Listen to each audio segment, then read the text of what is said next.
Good morning all of you. अभी तक हमने एग्रीकल्चर ज्योग्राफी में जो टॉपिक्स पढ़े हैं वो थे definition of agriculture, development of agriculture into the world sectors, and then the temporal development of agriculture. After that, we studied the definition of agriculture geography and development of agriculture geography into the world with special reference to India. So today, what we are starting is the new topic of factors affecting agriculture. अभी तक कृषि भूगोल में जो topics हमने किए थे वो हैं कृषि की परिभाषा, कृषि का विकास, कृषि भूगोल की परिभाषा और कृषि भूगोल का विकास विश्व में और भारत के संदर्भ में। आज जो हम नया टॉपिक शुरू कर रहे हैं वो है कृषि को प्रभावित करने वाले कारक। हम सभी जानते हैं कि मानव आदिकाल से ही अपनी संस्कृति के क्रमिक विकास के क्रम में विभिन्न प्रकार के उद्यमों, व्यवसायों और आर्थिक क्रियाकलापों में लगा रहकर अपनी मूलभूत आवश्यकताओं की पूर्ति करता रहा है। कृषि के प्रारूप, प्रकार और वितरण की भिन्नता भी क्षेत्र, प्रदेश और राष्ट्र में परिलक्षित होती है।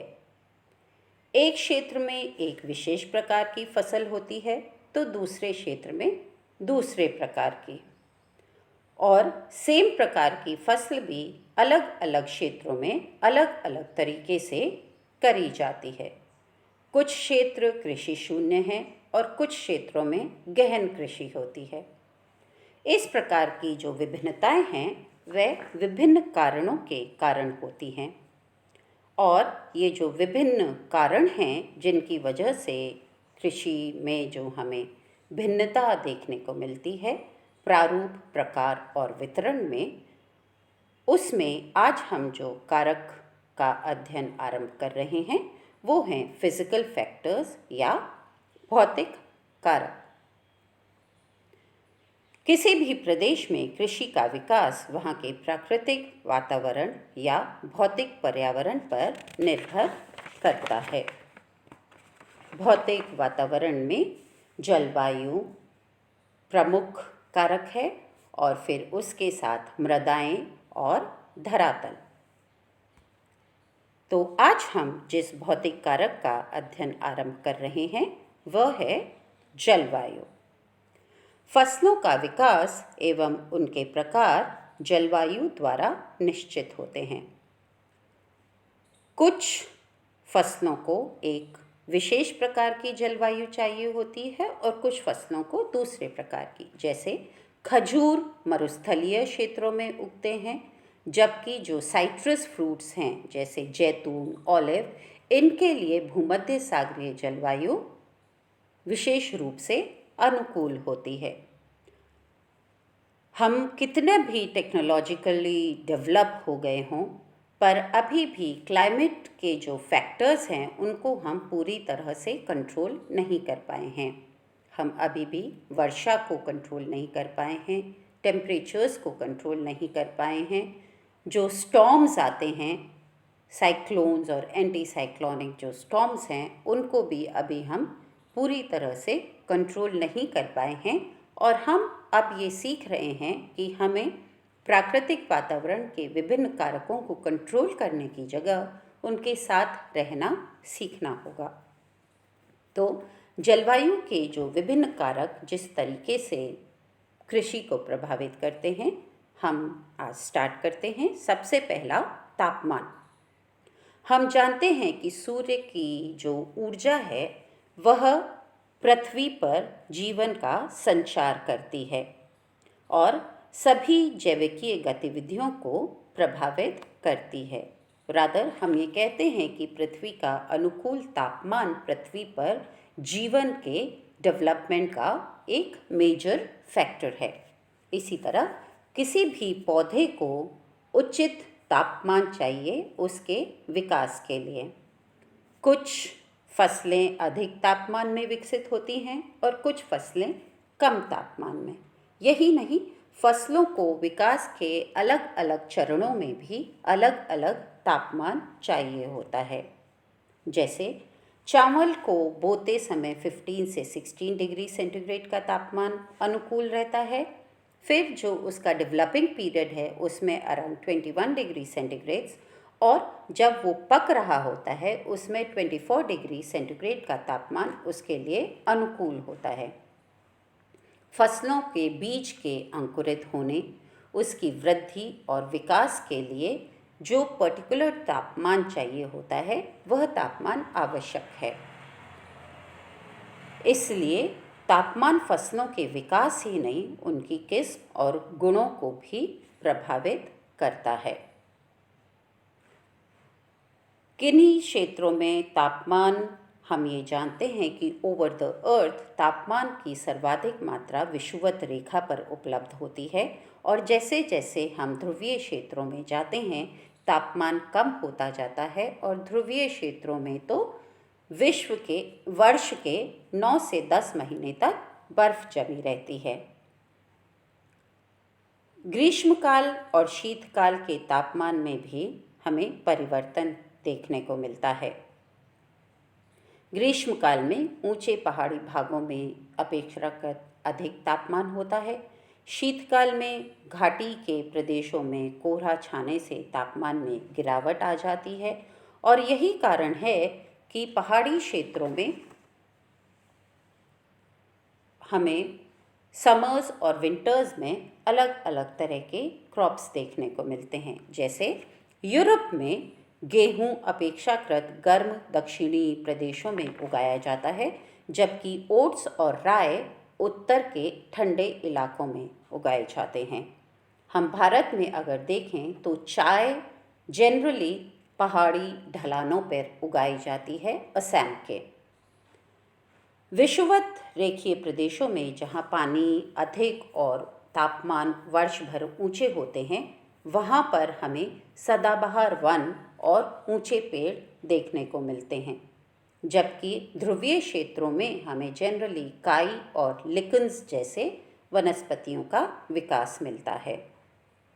तो तापमान किसी भी पौधे के विकास के लिए बहुत महत्वपूर्ण कारक है। दूसरा जो जलवायु का इम्पॉर्टेंट फैक्टर है वो है वर्षा या रेनफॉल। जल की उपलब्धता कृषि के हर स्टेज पर आवश्यक है।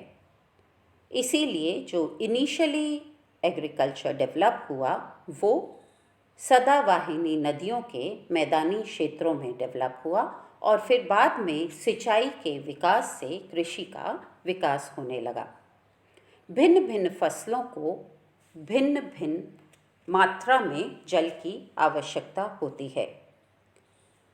कुछ फसलें जैसे चावल अधिक पानी मांगती हैं, और कुछ फसलें जैसे ज्वार बाजरा कम पानी में ही विकसित हो जाती हैं। इसलिए वर्षा का वितरण फसलों के वितरण क्षेत्र को निश्चित करने में एक महत्वपूर्ण तथ्य है। वार्षिक वर्षा का वितरण ही नहीं, वाष्पीकरण और हवा की आर्द्रता भी पानी की उपलब्धता को प्रभावित करती है। इसलिए कुछ क्षेत्रों में आर्द्र कृषि पाई जाती है और कुछ क्षेत्रों में शुष्क अथवा सिंचित कृषि। यही नहीं, फसलों के विकास के विभिन्न समयों में भी फसलों को अलग अलग पानी की मात्रा की आवश्यकता होती है। जैसे चावल और जूट को बुआई के समय खेत पानी से लबालब चाहिए और आर्द्र हवा चाहिए, पर पकते समय उन्हें शुष्क हवा चाहिए और पानी रहित खेत चाहिए। इसी तरह जब फसल पक रही होती है तो उसे डायरेक्ट सनलाइट की भी आवश्यकता होती है। तो एक निश्चित अवधि में फसल को पानी की मात्रा की भी अलग अलग रिक्वायरमेंट होती है। वर्षा की कमी ही नहीं, वर्षा की अधिकता भी कृषि पर प्रभाव डालती है। जिन देशों और क्षेत्रों में जल की अधिकता होती है वहाँ बाढ़ आ सकती है, जो कि कृषि को नुकसान पहुंचाती है। उसके अलावा जहाँ पानी अधिक होता है वहाँ मृदा का अपरदन भी अधिक होता है और साथ में ही मृदा के लवणीकरण की समस्या भी होती है। तो कृषि की उर्वरता को भी पानी की उपलब्धता प्रभावित करती है। इसके अलावा थर्ड फैक्टर जो जलवायु का है, जो प्रभावित करता है कृषि को, वो है आर्द्रता। हम जानते हैं, जैसा कि अभी हमने देखा, कि चावल और जूट को बुआई के समय नम एटमॉस्फेयर चाहिए, आर्द्रता ज़्यादा होनी चाहिए, और जब फसल पकती है तो शुष्क हवा चाहिए। इसी तरह एक और एग्जाम्पल है, वो है कॉटन या कपास का। कपास के रेशों को अगर शुष्क हवा होती है तो रेशों के डेवलपमेंट पे विपरीत प्रभाव पड़ता है और उन्हें आर्द्र जलवायु चाहिए होती है अपने विकास के लिए।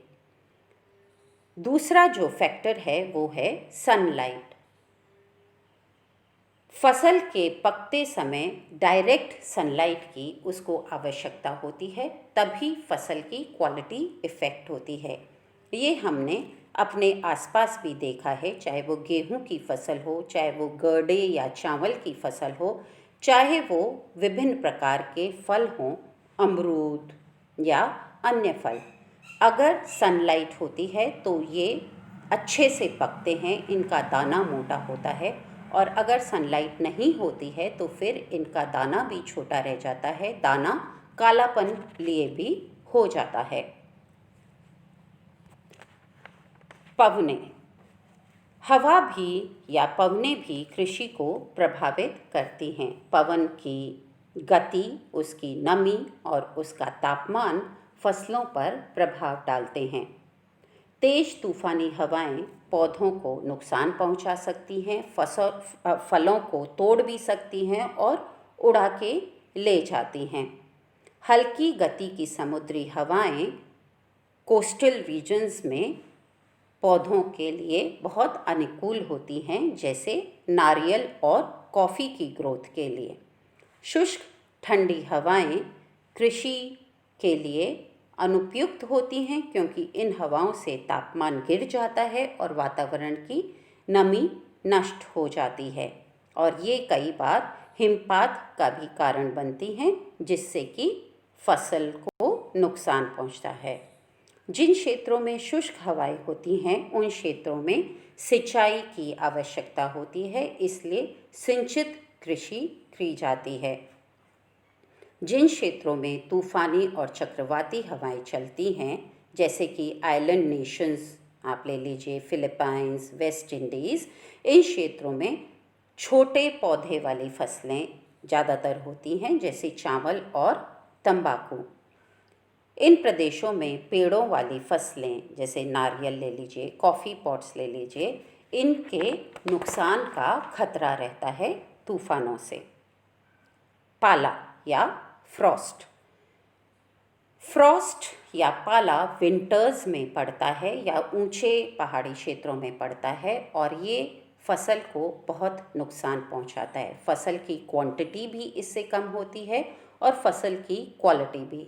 हमने देखा है विंटर्स में जब हमारे आसपास पाला पड़ता है तो जो पत्तेदार सब्जियां हैं, पालक, मेथी, बथुआ या चने और मटर जैसी जो फसलें हैं, वो सब खराब हो जाती हैं, उनके दाने काले पड़ जाते हैं, उनकी ग्रोथ रुक जाती है। तो फसल पर पाले का प्रभाव विपरीत पड़ता है, अनुकूल नहीं पड़ता है। इसके विकास का क्रम रुक जाता है, उत्पादन की क्वालिटी और क्वांटिटी दोनों में कमी आ जाती है। इसी तरीके से हिमपात भी फसलों को नुकसान पहुंचाता है। जिन क्षेत्रों में हिमपात होता है वहाँ पर तापमान में गिरावट आ जाती है, पाला पड़ सकता है और सनलाइट नहीं मिलती है। तो हिमपात वाले क्षेत्रों में कृषि बहुत कम और लिमिटेड टाइम के लिए ही होती है। इसी तरह हिमपात वाले क्षेत्रों में पशुपालन भी सीमित होता है, क्योंकि यहाँ पर वही फसलें उगाई जा सकती हैं जो ठंडी शुष्क दशाओं को सह सकती हों।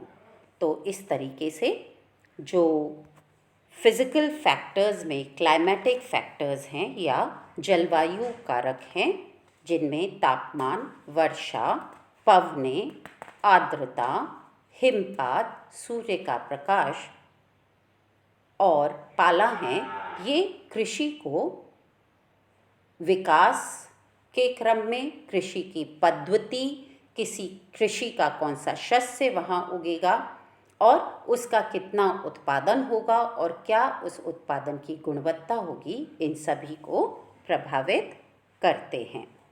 धन्यवाद।